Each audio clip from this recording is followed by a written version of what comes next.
মহামান্য বিচারপতি দেবাংশু বসাক এবং মহামান্য বিচারপতি সাব্বার রজদির বেঞ্চে এসএসসির যে জাজমেন্ট মহামান্য বিচারপতিদ্বয় দিয়েছিলেন সেই জাজমেন্টের কন্টেম্প্ট প্রসিডিংসে আজকে মূলত যারা কন্টেমনারের পক্ষ থেকে আইনজীবী হিসেবে অ্যাপিয়ার করেছিলেন তারা একটি পয়েন্ট নেন যে এই জাজমেন্টটি কলকাতা হাইকোর্টের জাজমেন্টটি যেহেতু সুপ্রিম কোর্ট মডিফাই করেছে তাই এই কলকাতা হাইকোর্টের জাজমেন্টটি সুপ্রিম কোর্টের জাজমেন্টের সঙ্গে এটা বেসিক্যালি মার্জার হয়ে গেছে।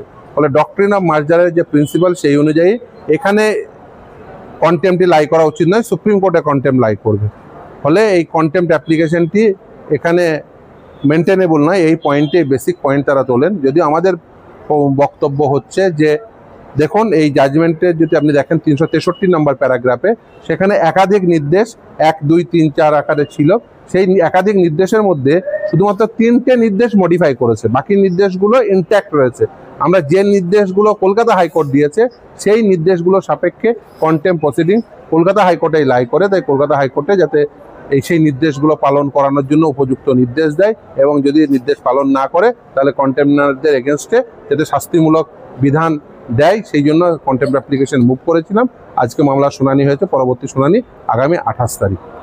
দেখুন এসএসসি তাদের বক্তব্য হচ্ছে যে কন্টেম্প্ট এখানে লাই করে না, তারা কোথায় করতে চাইছে সেটা তাদের ব্যাপার, কিন্তু আমাদের উদ্দেশ্য হচ্ছে যে কলকাতা হাইকোর্ট সেইখানে যেহেতু জাজমেন্ট দিয়েছে তাই কলকাতা হাইকোর্টেই এই কন্টেম্প্ট অ্যাপ্লিকেশন লাই করে, এই জন্য আর্গুমেন্ট আমরা করছি, আগামী দিনেও করব।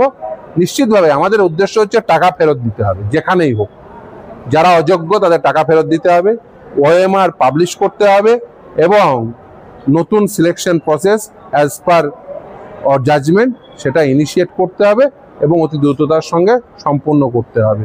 এই উদ্দেশ্যে আমাদের কন্টেম্প্ট অ্যাপ্লিকেশন এবং আমরা অত্যন্ত দৃঢ়তার সঙ্গে জানাতে চাই যে অযোগ্য চাকরি প্রাপকদের টাকা ফেরত দিতেই হবে, কোনো টাল বাহানার কোনো বিষয় নেই।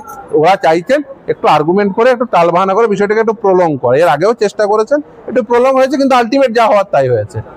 দেখুন যত করুন চেষ্টা করুন কিচ্ছু হবে না, শুধুমাত্র বিষয়টি একটু দীর্ঘায়িত হতে পারে, চেষ্টা করছেন দীর্ঘায়িত করার, কিন্তু ওদের এই জাজমেন্ট কমপ্লাই করতেই হবে, ওএমআর শিট পাবলিশ করতে হবে, অযোগ্যদের টাকা ফেরত দিতে হবে। ওরা ভয়ে আছেন অযোগ্যদের টাকা ফেরানোর ওই যে লিস্ট যদি কমপ্লাই হতে শুরু করে তাহলে কিন্তু চাপ বাড়বে, ওই চাপটাকে একটু প্রলং করতে চাইছেন, কিন্তু আমরা ওই অর্ডার এক্সিকিউট করেই ছাড়বো, ওই অর্ডার টাকা ফেরত নিয়েই ছাড়বো।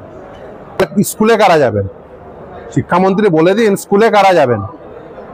নবম দশম একাদশ দ্বাদশ গ্রুপ সি গ্রুপ ডি প্যানেলের ভ্যালিডিটি শেষ হয়ে যাওয়ার পরে যে সমস্ত কাউন্সিলিং হয়েছে তারা সেই সব শিক্ষকদের স্কুলে পাঠালে কন্টেম্প্ট প্রসিডিংস ফেস করবেন। যে পাঠাবে সেই কন্টেম্প্ট প্রসিডিংস ফেস করবে, সে ডিআই হোক, সে সেক্রেটারি এডুকেশন ডিপার্টমেন্ট হোক, সে মন্ত্রী হোক, যে পাঠাবে ওই after expiry of the panel যে কাউন্সিলিং হয়েছে তাদেরকে স্কুলে পাঠানো মানেই এবং তাদেরকে মাইনে দেওয়া মানেই কন্টেম্প্ট প্রসিডিংস ফেস করতে হবে এবং জেলে যেতে হবে।